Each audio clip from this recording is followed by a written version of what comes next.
7 घंटे देरी से आया हूँ, इसके लिए क्षमा प्राप्त हूँ और आपको इतना भरोसा दिलाता हूँ कि जिस तरह 25 साल से छात्र राजनीति से लेके विधानसभा और लोकसभा का सफर आपकी सेवा में सत्ता छोड़ के हमेशा सड़कों पर रहा और आपने जो 7 घंटे का इंतजार करके आज जो मुझे सम्मान दिया है, गोरखपुर जो देश की आन बान और शान है, भरतपुर के महाराजा सूरजमल जी जिनका इतिहास अनूठा है, अगर दिल्ली के दरवाजे कोई लाया और दिल्ली सल्तनत अगर हमेशा थर थर कांपती रही, वो भरतपुर के वीरों के नाम से दिल्ली के छक्के छुड़काते थे।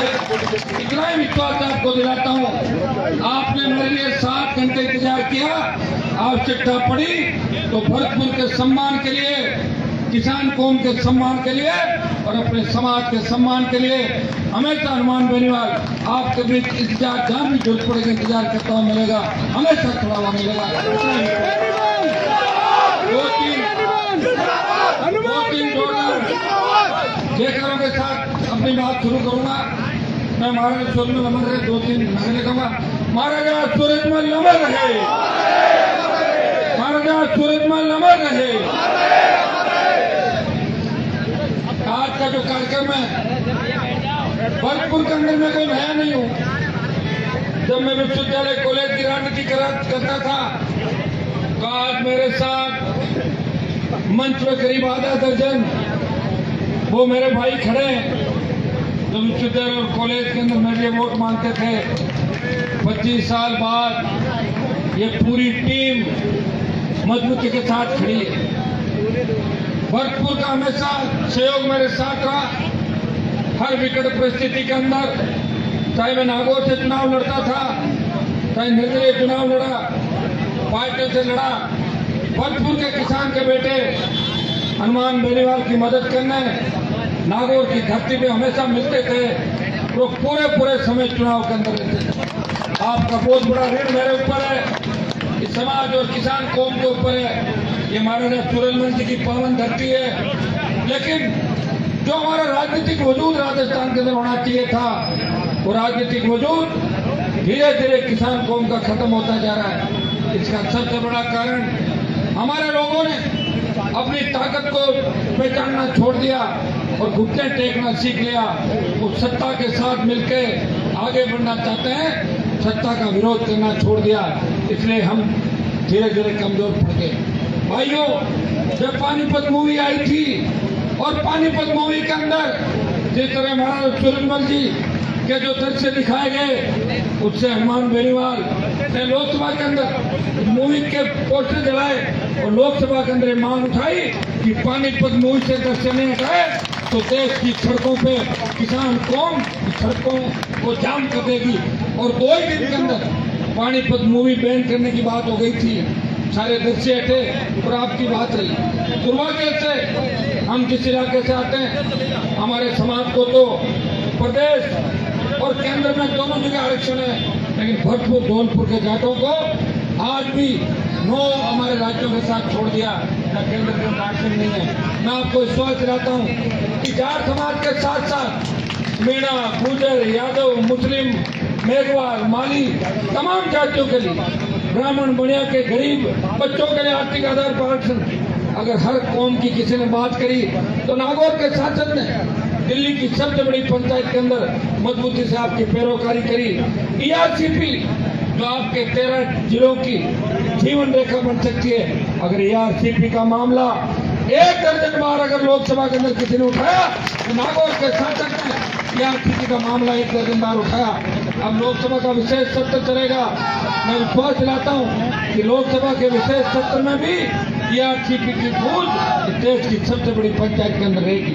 भाइयों, भरतपुर के वीरों ने हमेशा इस इतिहास को जिंदा रखा। अगर राजस्थान से भरतपुर को निकाल दें तो आधा इतिहास राजस्थान का खत्म हो जाएगा, बचा ही नहीं इतिहास राजस्थान। इसलिए भरतपुर पर हमें गर्व है, लेकिन हम ये भी चाहते हैं जिस तरह भरतपुर के राजा महाराजाओं के इतिहास से अटे पड़े थे, उसी तरह हम चाहते हैं कि भरतपुर के वर्तमान नेताओं की गूंज भी राजस्थान के अंदर है, लेकिन अभी गूंज कमजोर होती दिखाई दे रही है। आप देख रहे हो कि वो गूंज भरतपुर तक ही दबके रह जाती है और प्रदेश के अंदर उनकी गूंज नहीं है। तो हम उनकी ताकतों को याद दिलाए रहे हैं। क्या कहना चाहेंगे कि कौम, किसान और यहाँ के लोग मरने मारने के लिए तैयार जिन लोगों के लिए होते थे, आज अगर हमारे लोगों को छोड़ दोगे तो इनका खरीदोरी कौन होगा? इससे चुनाव नहीं लड़ना। मैं आपको विश्वास दिलाता हूँ कि मैं राजस्थान को बचाने के लिए पूरी ताकत के साथ लड़ाई लड़ूंगा।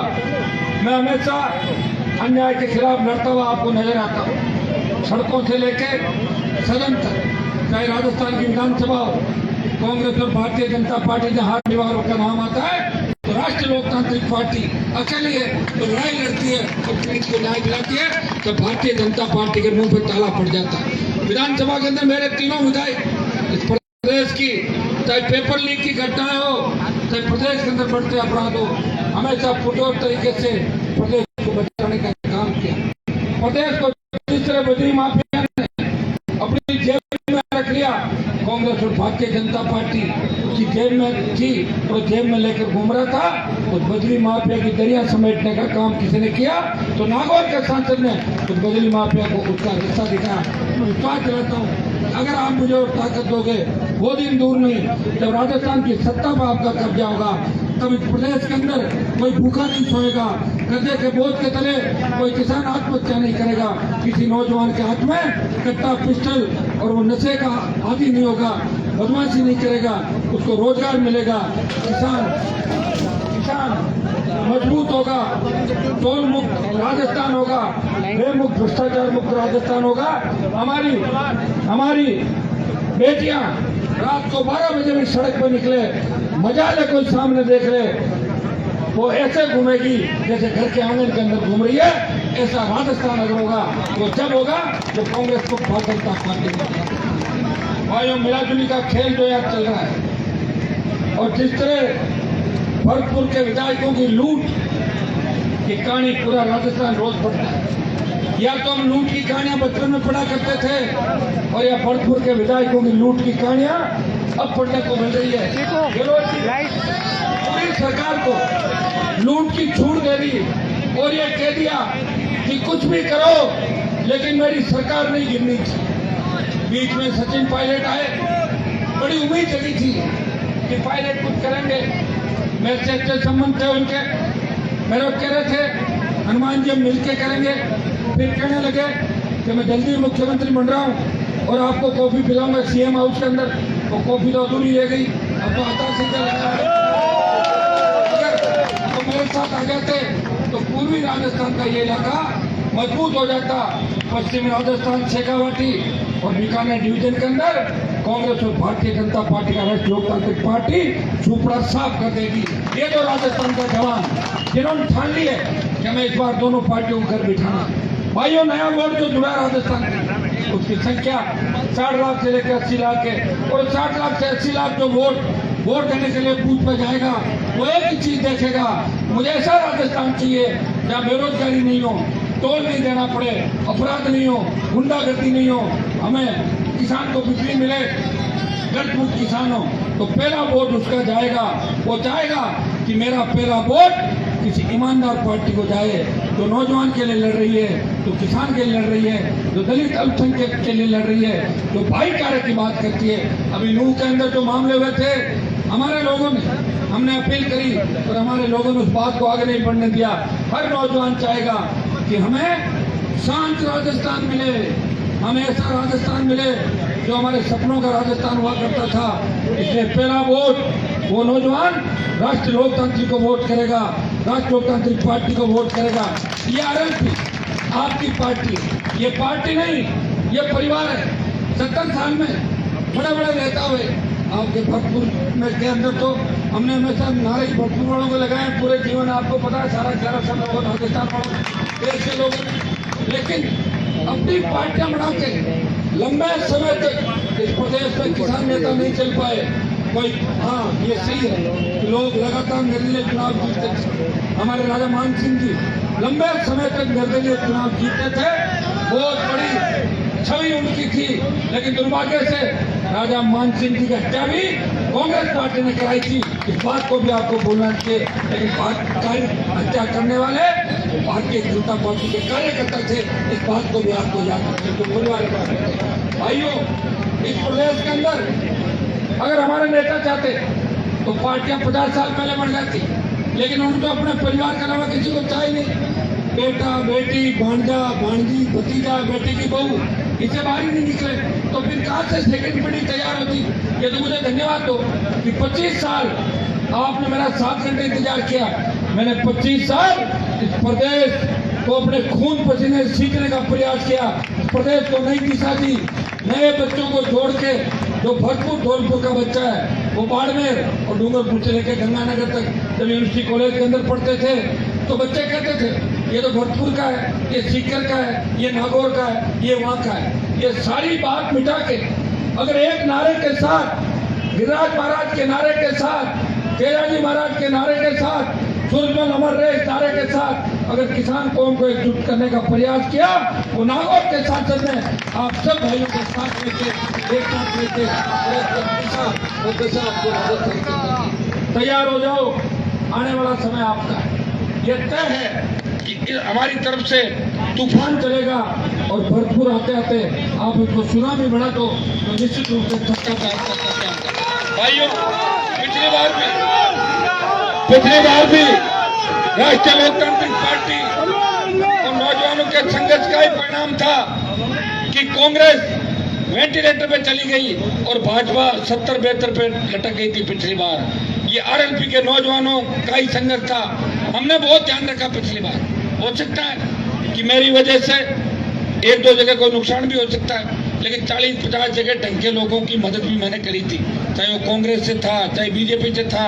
मेरी नई पार्टी थी, मैंने कहा मेरी पार्टी कुर्बान हो जाए कोई गम नहीं, लेकिन कोई ये नहीं कह दे कि हनुमान की वजह से किसान कौम को नुकसान हो गया।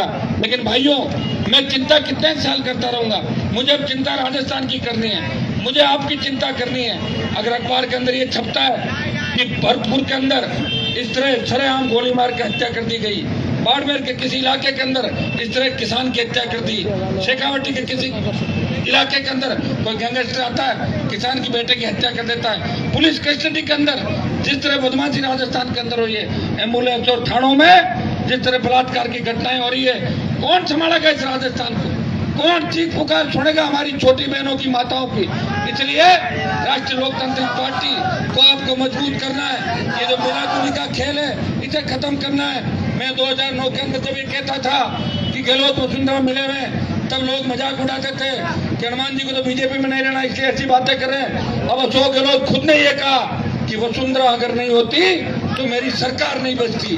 भाइयों इस बात का आपको ध्यान रखना है। ये छात्र संघ के चुनाव जो बंद कराएं इसमें बहुत बड़ी साजिश है, ये हमें कमजोर करने की साजिश है, किसान के बेटों को कमजोर करने की साजिश है।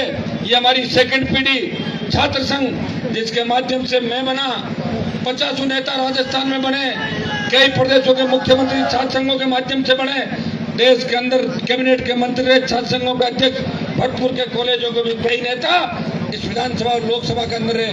दुर्भाग्य से छात्र संघों का आंदोलन कांग्रेस और बीजेपी में मिलकर करना चाहते थे, उन्होंने चुप्पी साध ली और जब बच्चे अमन अनशन करके जब बच्चों की स्थितियां थी, बीमार हो गए, हॉस्पिटल में भर्ती हो रहे थे, उन्हें संभालना अगर कोई आया, वो नागौर का सांसद था, उसने कहा आप चिंता नहीं करें मैं आपके लिए लड़ाई लड़ूंगा।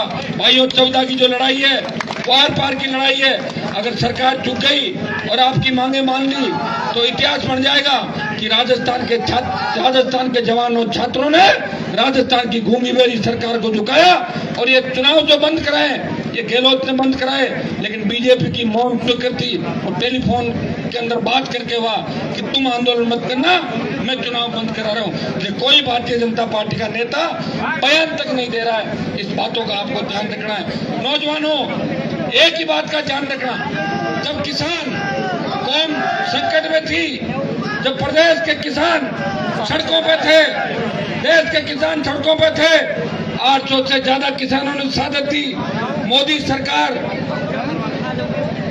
जिन्होंने किसानों के खिलाफ तीनों कृषि बिल लेके आई, तब देश के किसानों ने बात करी और मुझे कहा, हनुमान जी आप किसान के बेटे हो। मैंने कहा बेटे तो किसान के और भी बहुत सारे हैं यहाँ पे, लेकिन आप अगर सत्ता छोड़ के NH-8 को जाम कर दो तो मोदी झुक सकता है। मैंने NH-8 जाम किया, शाहजहांपुर बॉर्डर, एनडीए की सत्ता छोड़ी और मोदी को झुकाया और तीनों बिल वापस कराए। और जब देश में अग्निपथ आया, जब सेना को ठेके पे दे दिया, देश का कोई सांसद नहीं बोला। नागौर के सांसद ने हुंकार भरी, ललकार भरी, लोकसभा के अंदर मामला उठाया और जोधपुर में 2 लाख जवानों की रैली करके प्रधानमंत्री को चेताया। हमारे दिल्ली की ओर पहले अग्निवीर को जाते थे, उनको 25% वापस जाने की लेके 75% वापस भेजने की बात थी, और अब सरकार डर गई, कह रही है कि 50% को एडजस्ट कर लेंगे और 50 वापस जाएंगे। एक राजधानी का जो घेराव है, अगर ऐसा घेराव अगर दिल्ली का एक आप और कर दोगे चुनाव से पहले, तो मोदी झुक जाएगा और अग्निपथ की वापस लेना पड़ेगा। मैं आपको बता दूं उसके पीछे क्या राजनीति है।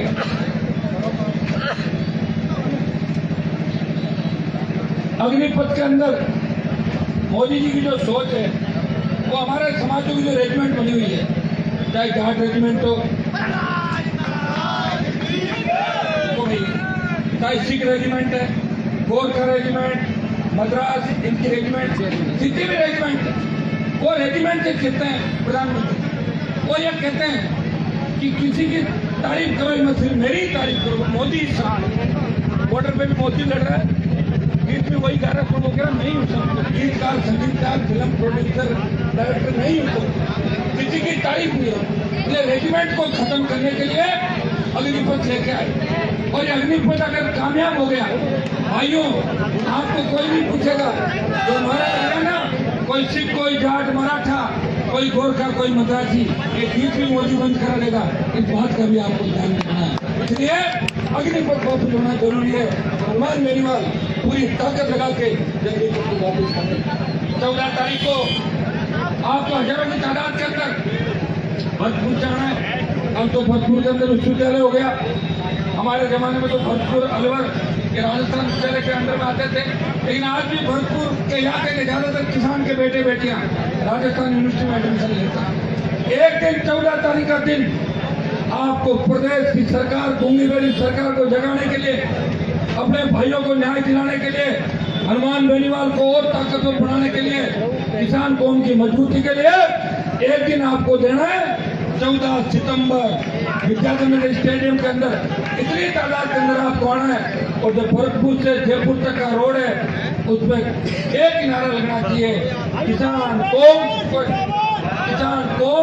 जवान जवान किसान जिंदाबाद, जवान किसान एकता जिंदाबाद।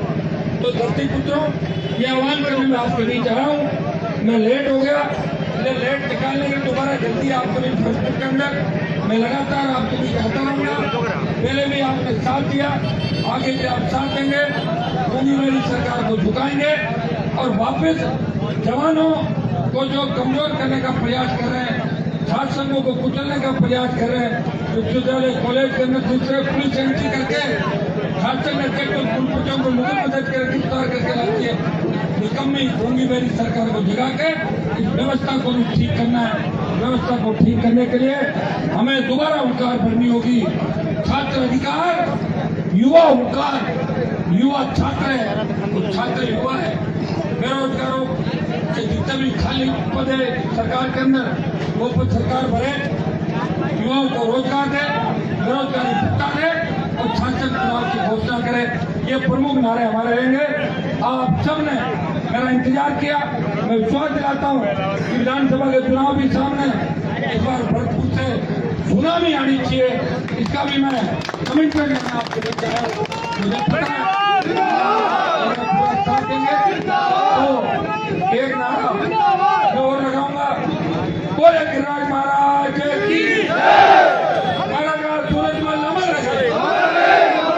14 तारीख की सारी व्यवस्थाएं मंच पर मेरे जो भाई खड़े सारे, मनुदेव जी, हमारे सिंह जी, भाई दिल्ली योगेश जी, सारी जो टीम है, सबको मैं कहना चाहूंगा कि सब लोग आपस में बैठ के आप सारे बच्चों के जितने भी कॉलेज है, यूनिवर्सिटी है, कैसे कैसे साधनों चाहोगे। छात्रों का कार्यक्रम है, जवानों का कार्यक्रम है, और मैं आपके लिए लड़ रहा हूँ। बाकी सब सो गए और मैं जगा हुआ हूँ, रात और दिन लड़ रहा हूँ आपके लिए।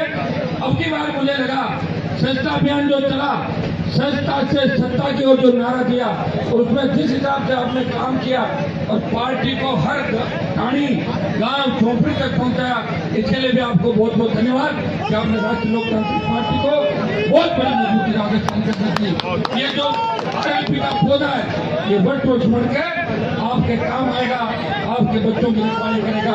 इतना ही आपको दिला